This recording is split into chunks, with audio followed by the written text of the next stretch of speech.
All right, everybody. So welcome back. I know it's been a while, and I apologize for that. New job, working, day to day life, just trying to take care of all that. But here we go.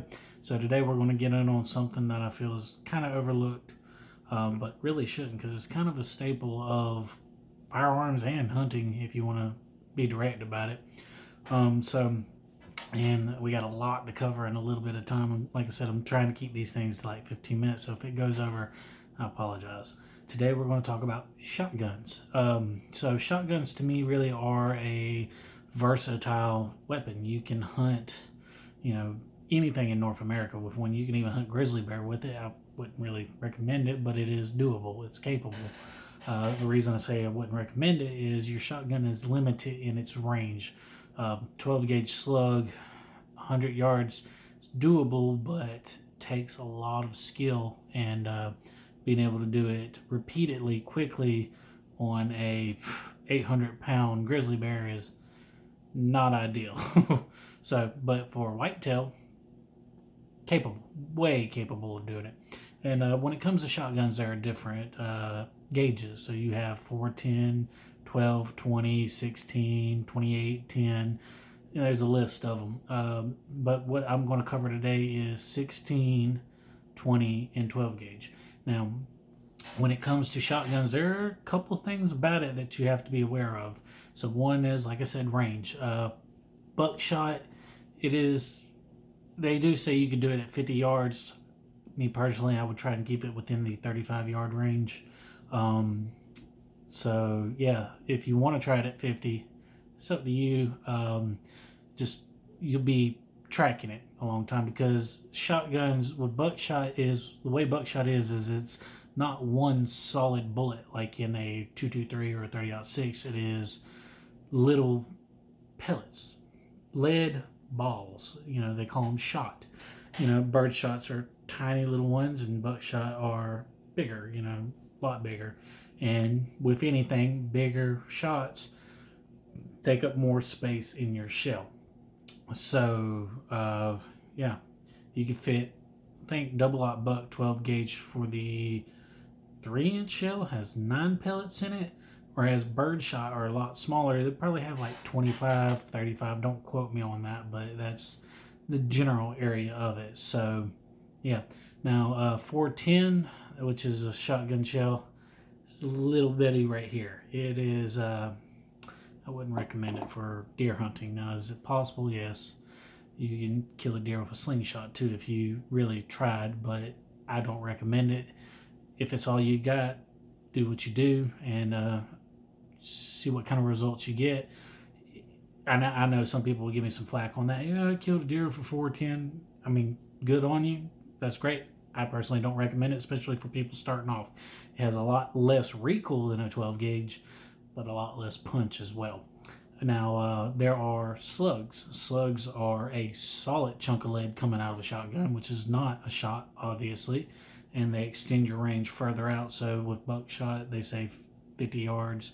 I say 35 is where I'm comfortable at. Now, that's, you do you, boo-boo, as they say.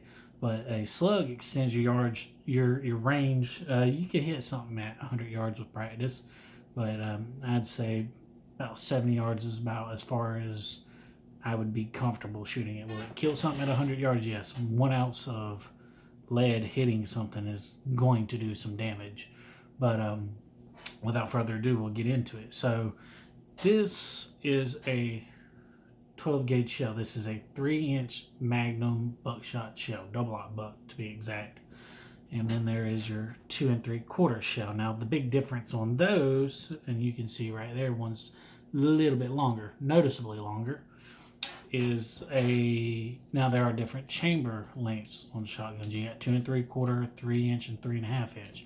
You cannot fire a 3.5-inch shell out of a 2 3/4 chamber. It's just, it's not going to work. You know, if you do manage to fit it, enjoy the fireworks, because it's going to, and that's never a good thing when shooting a firearm.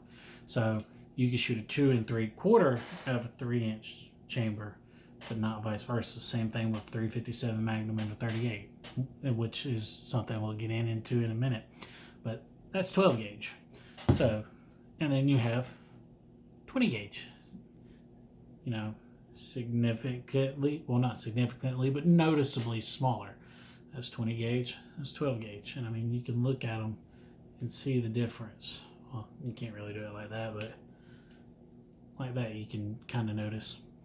And then you have 16 gauge, which are a little less common than the 12 and 20, but they get the job done. And a lot of people, you know, their grandfathers had 16 gauges, and they kind of lost popularity there, but they do work.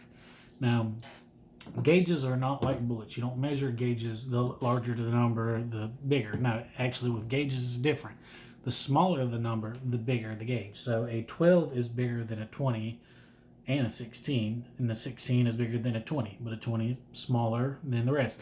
The only difference to that would be your 410. Now, your 410 obviously is small, but I don't know how they came about that with the 410 naming, but that's their thing, not mine.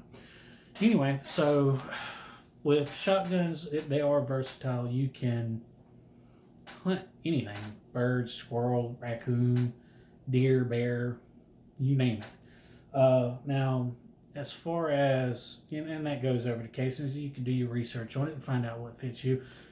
Shotguns, especially 12 gauge, has more recoil than a rifle will. Certain rifles. 243 compared to a 12 gauge is a huge difference. Huge.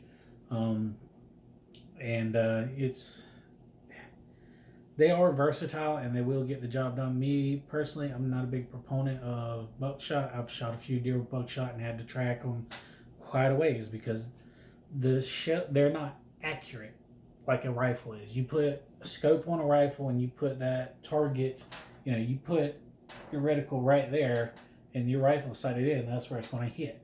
But with a 12 gauge, you aim right there and you shoot, all them pellets are going to do what's called a spread. They're going to go all over. They're going to hit in that general area at a certain distance. Now, at 10 yards, they're all going to hit right in there. At 100 yards, you'll be lucky if you have one here and one there. And then they're not going to have the energy to go through. So that's kind of the big thing with shotguns. And that's why a lot of people, you hear people talk about a spread with a shotgun. That's why, because, they spread out as they go out. Not a slug, obviously, but with buckshot and birdshot and all that, yes. And you have different chokes. A choke is the end of the barrel. A full choke is a really tight one that keeps the pellets together further out. And then let's see, what is there? There's cylinder, improved, full choke, and I'm forgetting one.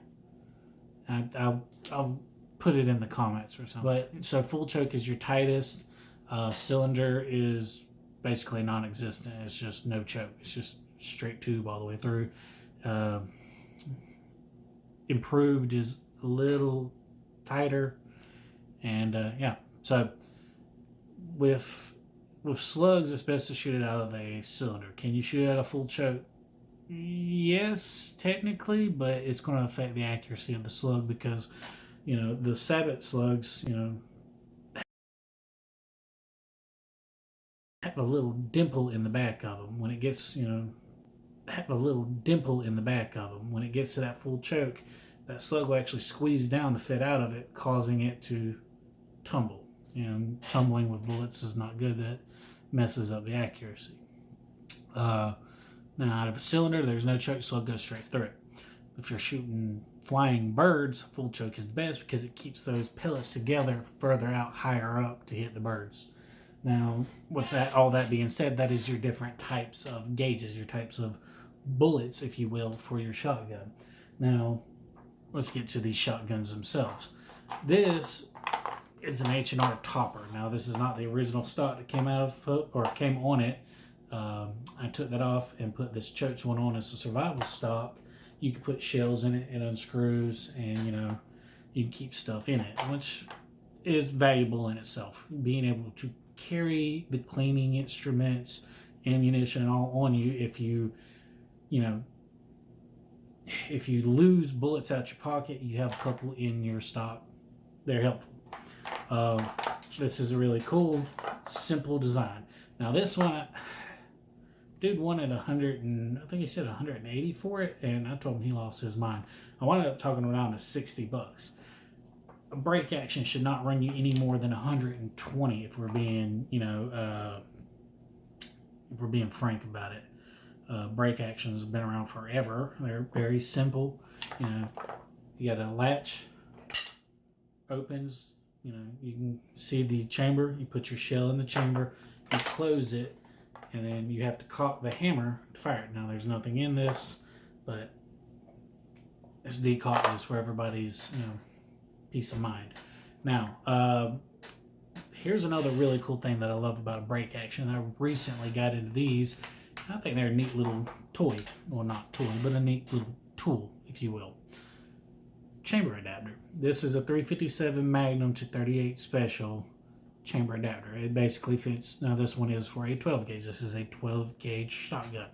You cannot put a 20 gauge in a 12 gauge without an insert. Now, you can get a 20 gauge insert, goes in this. I actually have one for this, and you shoot 20 gauge shells out of a 12 gauge. Now, this is essentially amounts to a 2-inch barrel, a snub nose. So you're not going to get a lot of accuracy out of this. At a 30 yards, I can hit a target with this, but as far as for hunting purposes, I wouldn't recommend. If it was desperate straights, yes, it's plausible, but not the best option. But they are fun. They're cool little things. They actually have one that I'm about to buy. It is a muzzleloader adapter. It fits in the breech of your shotgun. You put it in the back of the chamber. It takes 209 primer, which is kind of funny because a 209 primer is what comes in the back of a shotgun as it is. That's the little part right there that the hammer strikes. So, and it puts the primer in like that. You put it in your chamber. You pour your black powder in there, put a patch, put your balls in there, and put something over it. Put your balls in, and put something over it to hold your shot in place. Now, I think it's kind of cool. I want to try it for muzzleloader season because you can actually hunt with muzzleloaders sooner than you can gunpowder.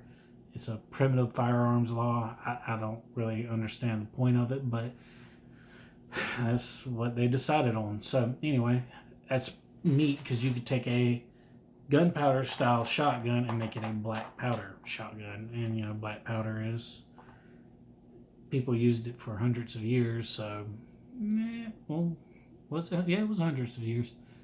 Anyway, so people use it. It is functioning. Gunpowder is a little more prevalent, a little more dependable. So anyway, so yeah, that's my brake action. You can get them. I paid $60 for that. Dude wanted way too much, and I talked them down. And it needs a little bit of work, obviously, as y'all can see. And then you have something like this. This is a double barrel. It's basically just a brake action with 2 barrels. 2 shots. This one happens to be a 16 gauge. Remember that? 16 gauge. And I got this one pretty cheap. I paid $80 for it. It was covered in rust. I stripped it down, re-blued it. She looks pretty good if I do say so myself. She functions, she works. And it's got the little lever where you basically, when you turn it, your chamber opens. Put your shells in there. Bada bing. That's a old style. Everybody knows what a double barrel is. If you haven't seen Army of Darkness, that's a good one. So, and then you have your modern 12 gauge. Well, actually, your modern would be your semi-auto, but we're not going to get into that one. This is quite possibly my favorite. A pump action 12 gauge. This is a Mossberg 500. This is a 3-inch chamber. You hit the release right there, hold it, it opens,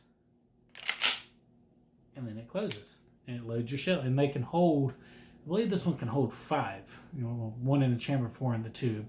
It's got a safety on the back, and this is, it works. This is, really the standard when it comes to shotguns.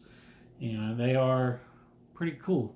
It's got the vent ribs with your beads. It's got 2 beads on it that you line up, and then you're ready to rock and roll. And pump actions have been around for a while. They work, and like I said, they're the standard. But these little adapters don't work in a pump. So brake actions are simple, they're cheap. If you're just starting off, you ain't got a lot of money to do it, I recommend going for brake action. You can't really go wrong with a pump, but they're a little bit more. $250 for a pump that's actually kind of the low end, or the normal. Low end would probably be like 200, but brake actions, you really can't go wrong with them. They're simple. You'd have to have a very low IQ to mess up the function of a brake action, just being realistic. So yeah, and that's about the main point. I think I'm on 15 minutes right now for the video, so I'll go a little bit longer just because I want to get a little more into the nitty gritty of it, but or basically just a summary of everything. So to summarize, essentially the shotgun is a great versatile, hunting instrument. You can hunt anything and everything with it in North America. Don't really recommend going to Africa and shooting anything with one. Well, you might be able to. It's all about shot placement, but I digress. The 12 gauge is a well-functioning tool. As long as you keep your shots within decent ranges, 50 yards would be, kind of where I'd keep it. And here in South Georgia, that's not unheard of. A lot of people kill deer a lot closer than that. I think the closest deer I ever killed was like 15 yards. I mean, she was right in front of me. I could have down threw a rock and tagged her. But anyway, so yeah, 12 gauges, and then ammo's cheap on them. The versatility of them, they're just all good all around goods. I mean, there's no way to describe it.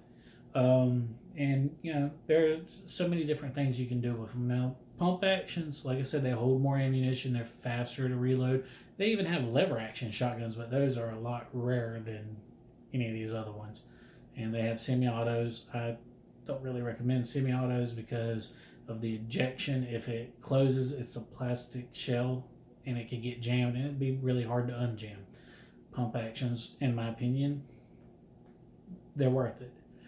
Brake actions are basically down and dirty, get it done. That's what your grandfather used to hunt with, and he brought home meat. I mean, can't go wrong.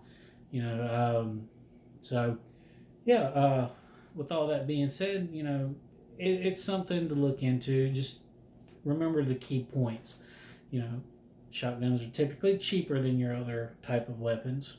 Your ammunition is typically cheaper. Now that being, you can get, target loads, a box of 25 for, I saw one the other day for like $13. Still higher than it used to be, but it's 25 shells. It's like less than 50 cents a shell. So actually, no. Well, that's about at 50 cents. Anyway, my brain's lost. With all that being said, you can break it down to the simple fact of there are different aspects for the shotgun. The shotgun is cheaper typically than other types of firearms. Your ammunition is cheaper. Buckshot slugs are going to be a little bit higher, about $1 a shell, and that's what I'm kind of seeing them at right now. The versatility, carry you a pocket full of birdshot in one pocket and buckshot in the other, go out in the woods. If you are out there hunting for meat, you've got everything you need. All you got to do is change the shell. It doesn't take long. You can do it quietly and quickly. Versatility, price range, they're good weapons to have. Now, downsides, and this is to me the main downside, is range. You're not going to get the range from a shotgun that you're going to get from a 30-06.